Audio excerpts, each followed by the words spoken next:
พบกับสืบสต็อกเชอร์ล็อกหุ้นน่าสืบในวันที่ 18 กุมภาพันธ์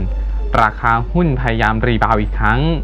โดยราคาพุ่งแรงพร้อมกับมีแรงซื้อเข้ามาสนับสนุนราคาหุ้นที่เราตามสืบในเช้าวันนี้เปิดบวกทันทีที่9 บาท 20 สตางค์ก่อนจะบวกต่อขึ้นไปได้สูงถึง9 บาท 55 สตางค์หรือบวกไปประมาณ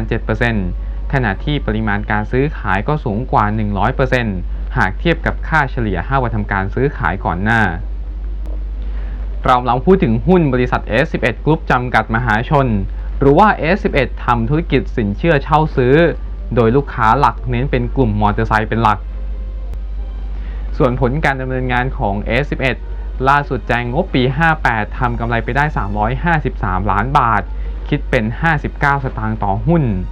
เพิ่มขึ้นจากปี 57 ที่ทำกำไรไว้ได้ 213 ล้านบาทหรือคิดเป็น 40 สตางค์ต่อหุ้นนอกจากนี้ยังประกาศจ่ายเงินปันผลเป็นเงินสดสำหรับงวดปี 58 อีกหุ้นละ 27 สตางค์ราคาหุ้นที่ดีดตัวขึ้นมาสะท้อนผลการดำเนินงานที่ปรับตัวดีขึ้นอย่างชัดเจนซึ่งนักวิเคราะห์เชื่อว่าผลการดำเนินงานจะโตเฉลี่ยปีละ 25% ในปี 59 และปี 60 ด้วยแรงหนุนจากพอร์ตสินเชื่อขยายตัวและต้นทุนทางการเงินลดลงเมื่อสืบสัญญาณเทคนิคจากนักวิเคราะห์โบรกธนชาติวิชนันท์ธรรมบำรุงมองว่าราคาหุ้น S11 กำลังแกว่งตัวในกรอบขาขึ้นมีโอกาสลุ้นขึ้นไปทดสอบแนวต้าน 10 บาทดังนั้นจึงสามารถเข้าเก็งกำไรได้โดยเข้าซื้อที่แนวรับ 9 บาท 30 สตางค์และให้ขายตัดขาดทุนหากหลุด 9 บาท